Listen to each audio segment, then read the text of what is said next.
Olá, eu sou Sheila Freitas, contadora da Pascom e Freitas Contabilidade. Hoje vamos conversar um pouco sobre o custo que se tem na demissão de um funcionário. Como havíamos dito em vídeos anteriores, tá? Por conta dessa pandemia, muitas pessoas elas estão fazendo demissões de funcionários, tá? Mas eu gostaria de explicar para vocês que quanto menos vocês conseguirem fazer isso, melhor é. Tanto para eles que vão continuar com seus empregos e com as suas rendas, quanto para vocês enquanto empresa também. Eu vou explicar agora um pouco para vocês o quanto custa, o quão caro é você demitir um funcionário. Porque além da demissão em si, dos valores que você paga em rescisão e para os valores que você paga pós-rescisão, né? Existe também o custo de se recontratar um funcionário, de se ensinar um funcionário a trabalhar igual aquele que já estava na atual função. Então vamos conversar um pouquinho sobre isso hoje. A estratégia que algumas empresas adotam pelos administradores é admitir um colaborador qualificado para o cargo, instruí-lo, treiná-lo, para que ele permaneça o maior tempo possível nas empresas, aumentando sua produtividade e diminuindo o custo de uma demissão. Mas quanto é uma demissão? Qual é o custo de uma demissão? Quais são as verbas rescisórias que se paga numa rescisão? Bom, em primeiro lugar, precisamos saber quais são as verbas rescisórias, claro. Verbas rescisórias são valores previstos na CLT, pagos aos funcionários. A legislação ela prevê diferentes valores dependendo da iniciativa da parte que rescindiu esse contrato. Vamos conversar um pouco sobre algumas hipóteses e as suas verbas. Demissão sem justa causa. Quando a empresa dispensa o funcionário sem que o mesmo tenha causado prejuízo ou algum tipo de dano à empresa, as verbas que são pagas em rescisão são 13º salário proporcional aos meses trabalhados no ano. Férias, também proporcional aos meses, mais 1/3 constitucional sobre as mesmas férias. Saldo de salário, são os dias trabalhados no mês da dispensa e eventuais adicionais que possam ter. Fundo de garantia por tempo de serviço, que é o FGTS. A multa é equivalente a 40% dos depósitos do fundo do funcionário. Aviso prévio. Varia conforme o tempo de serviço. São 30 dias de aviso, mais 3 dias por ano trabalhado, que pode ser trabalhados ou indenizados. Também deve ser somado a 1/12 de férias e a 13º como o mês comum. Demissão por justa causa. Esse tipo de demissão acontece quando o funcionário comete alguma falta grave, que gere a sua dispensa, como furto de bens, indisciplina, insubordinação, assédio sexual, agressões físicas, entre outras, né? Nesse caso, as verbas são saldo de salário e férias vencidas com acréscimo de 1/3 se houver.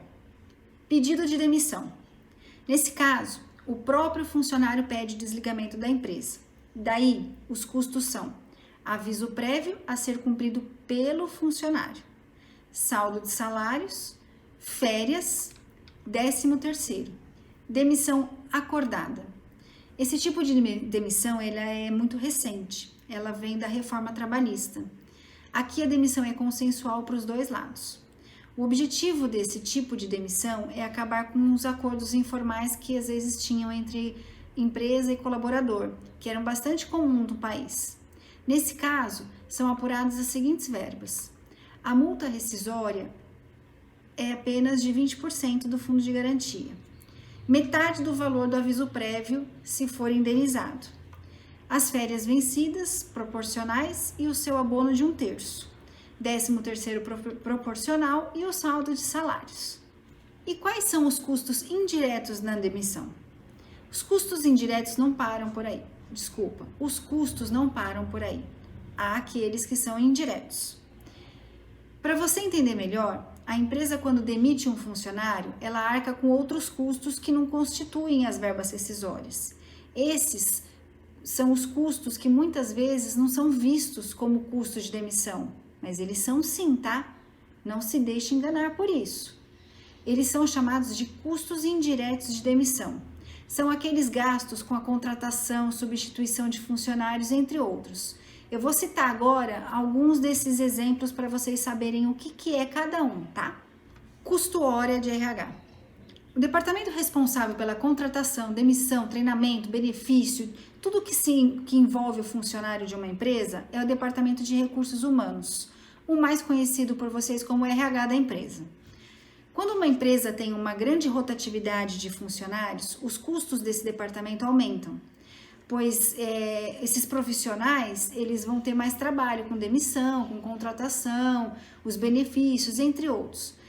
Então isso leva em conta, a gente tem que levar em conta esse raciocínio, que quanto maior a rotatividade de colaboradores dentro de uma empresa, maior será os gastos do seu negócio com esse departamento.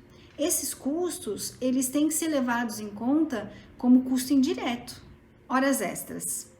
Quando um funcionário se desliga de uma empresa, o seu cargo fica temporariamente vago.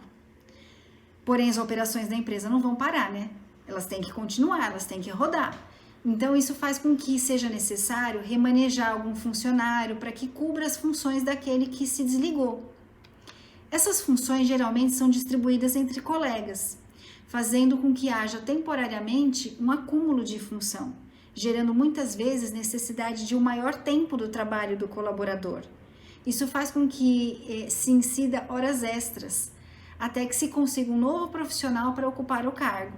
Esse custo de horas extras, ele é alto e ele deve ser considerado no cálculo, pois a empresa vai pagar um salário por hora acrescido de no mínimo 50%, mais todos os encargos incidentes sobre esse valor. Também temos que levar em conta a hora de treinamento dessa pessoa dentro do setor que ela vai trabalhar. Dependendo do cargo a ser ocupado, né, pelo novo funcionário, a quantidade de horas de treinamento pode ser alta, principalmente se houver complexidade no trabalho que vai ser executado. Esse tempo de treinamento tem que ser levado em conta, porque além do desembolso da pessoa que está treinando, que pode ser interno ou até externo, a organização também terá um funcionário que está sendo remunerado e que ainda não está trazendo benefícios produtivos e financeiros para ela. Nossa empresa tem profissionais altamente qualificados nas áreas contábeis e fiscais. Estamos à disposição para ajudá-los em quaisquer dúvida que vocês tiverem.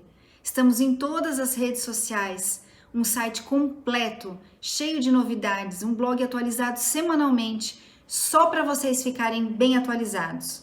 Sigam, compartilhem, curtam nossas redes sociais. Desejo sucesso a todos. Fiquem com Deus.